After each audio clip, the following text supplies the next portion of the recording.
बागेश्वर धाम सरकार कहलाने वाले नौजवान बाबा बड़े ही बेखौफ हैं, लेकिन उनका ये बेबाकपन पड़ गया उन्हीं पे भारी। क्यों मांगनी पड़ी धीरेन्द्र शास्त्री जी को माफी? ऐसा क्या कह दिया उन्होंने साईं बाबा को लेकर?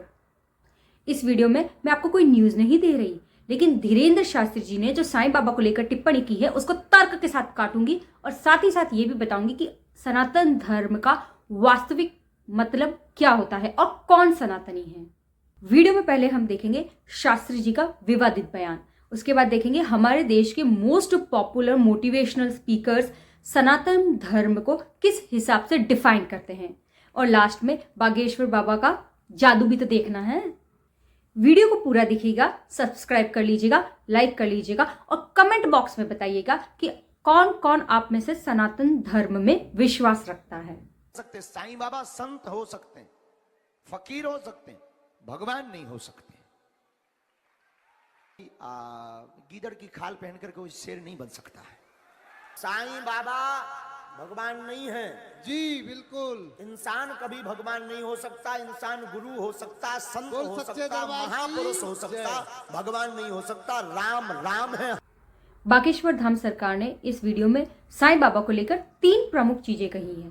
पहली कि साईं बाबा संत हो सकते हैं, फकीर हो सकते हैं, लेकिन भगवान नहीं हो सकते।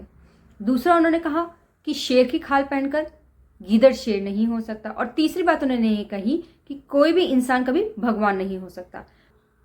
तो धीरेन्द्र शास्त्री जी साईं बाबा के लिए ऐसी अपमानजनक बातें कैसे कह सकते हैं? सनातन धर्म हमें ये नहीं सिखाता कि हम किसी और का अपमान करें।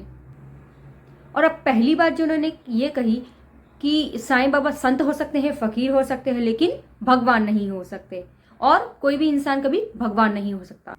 तो इसके लिए मैं आपको एक किताब के रेफरेंस देती हूँ। ये देखिए, श्री साईं सच्चरित्र। अब देखिए, इस किताब पे मत जाइएगा कि साईं बाबा की ये किताब है श्री साईं सच्चरित्र, तो मैं इसमें लिखा हुआ बता रही हूँ। हर एक धार्मिक पुस्तक में, यहाँ तक कि भगवत गीता में भी यही लिखा है कि कण कण में भगवान का वास। तो इस पुस्तक में अध्याय नंबर 39 और पेज नंबर 239 पर ये देखिए जो लिखा है, वो मैं आपको पढ़ के सुना देती हूँ। शिष्य श्री सद्गुरु के समान ही ज्ञान की मूर्ति है। उन दोनों में केवल अवस्था, उच्च अनुभूति, अद्भुत अलौकिक सत्य, अद्वितीय योग्यता और ऐश्वर्य योग में भिन्नता होती है। उनकी आत्म उपलब्धि, लाभ, दैविक शक्ति और ज्ञान सदा एक से रहते हैं। शिष्य का भी तो यथार्थ में वही स्वरूप है। देखिए यहाँ पे कितना इंपॉर्टेंट बात लिखी है कि शिष्य का भी यथार्थ में वही स्वरूप है, परंतु अनगिनत जन्मों के कारण उसे अज्ञान उत्पन्न हो जाता है और उसी के वशीभूत होकर उसे भ्रम हो जाता है तथा अपने शुद्ध चैतन्य स्वरूप की विस्मृति हो जाती है। ऐसे शिष्य को जो जन्म जन्मांतरों से यह धारणा करता आया है, मैं तो जीव हूँ, दुर्बल हूँ, असहाय हूँ, गुरु सैकड़ों जन्मों तक ऐसी शिक्षा देते हैं कि तुम ही ईश्वर हो, तुम ही सर्वशक्तिमान हो और समर्थ हो। तब कहीं जाकर उन्हें किंचित मात्र भास होता है कि यथार्थ में मैं ही ईश्वर हूं। इसमें यह भी बताया गया है कि अज्ञान के नीचे लिखे उदाहरण हैं। मैं एक जीव हूं, यानी कि प्राणी, शरीर ही आत्मा है, ईश्वर विश्व और जीव भिन्न भिन्न है, मैं ईश्वर नहीं हूं।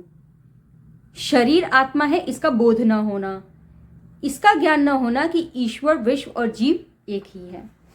तो अब आपको ये अच्छे से समझ में आ गया होगा कि धीरेन्द्र शास्त्री जी ने जो साईं बाबा को लेकर टिप्पणी की है, और उनका ये मानना है कि कोई भी मनुष्य, कोई भी जीव में भगवान नहीं होते, तो ऐसा तो हरगिज नहीं है, क्योंकि हमारा हिंदू धर्म तो सूर्य की भी पूजा करता है, चांद की भी पूजा करता है, गाय की भी पूजा करता है, नीम के पेड़ की भी पूजा करता है। आइए अब देखते हैं कि हमारे देश के मोस्ट मोटिवेशनल स्पीकर्स जैसे कि सद्गुरु जी, संदीप माहेश्वरी जी और आचार्य प्रशांत जी सनातन धर्म को किस हिसाब से डिफाइन करते हैं। हमारे यहां सनातन धर्म नाम की एक चीज है। सनातन मतलब शाश्वत, समय से परे। धर्म का मतलब हिंदू आदि धर्म नहीं, बल्कि नियम होता है। तो वो जीवन को चलाने वाले शाश्वत नियमों की बात कर रहे थे। उन्होंने सरल नियम स्थापित किए। अगर आप ये और ये करेंगे तो आप स्वाभाविक रूप से उसी दिशा में जाएंगे। आप इसे धर्म नहीं कह सकते, ठीक है? क्योंकि ये ऐसी जगह है जहां आपको आजादी दी गई है कि आप अपना खुद का ईश्वर बना सकते हैं। आराम से समझिए कि ये जो हिंदुइज्म है वहां पर करोड़ों भगवान क्यों हैं, उसका लॉजिक क्या है। पहाड़ की भी पूजा हो रही है, मिट्टी की जो मूर्तियां उसकी भी पूजा हो रही है, सूर्य की भी पूजा हो रही है, चांद की भी पूजा हो रही है। किसकी पूजा नहीं हो रही है? धरती, जल, अग्नि, वायु, आकाश, सबकी पूजा हो रही है। तो हिंदू धर्म जो है वो क्या कहता है? सब में भगवान है। इससे मतलब आप भी भगवान हो। आपसे भी जब मिलते हैं तो ऐसे करके मिलते हैं। मतलब क्या कि आपके अंदर का जो भगवान है उसको मैं प्रणाम करता हूं। सनातन आत्मा है और सनातन धर्म का मतलब है मन को आत्मा की ओर ले जाना। ये क्या नहीं है सनातन? मन, विचार, परंपराएं, प्रथाएं, नाम, रूप, आकार, विचारधाराएं, मत, संप्रदाय, ये कोई भी सनातन नहीं है, नहीं है, नहीं है। तो धर्म का क्या अर्थ है? दुख से मुक्ति। धर्म इसीलिए है कि आपको दुख से मुक्ति, धर्म का और कोई नहीं उद्देश्य होता। नाटक कंपनी के लोगों को पूरी स्क्रिप्ट के साथ बुलाया जाता है। अधिकतर ऐसे लोगों को प्रेत या जिन्न की शिकायत है ऐसा दिखाया जाता है। ये लोग आम लोगों की तरह भीड़ में बैठे होते हैं और धीरेन्द्र शास्त्री उनको एक एक कर बुलाता है, सुयोजित तरीके से नाम बताता है और समस्या बताने के बाद असली खेल शुरू हो जाता है। अध्यात्म का मतलब है खुली और कड़ी जिज्ञासा करना, सच को जानना, और अंधविश्वास का मतलब है इस तरीके का जंतर मंतर फैलाना।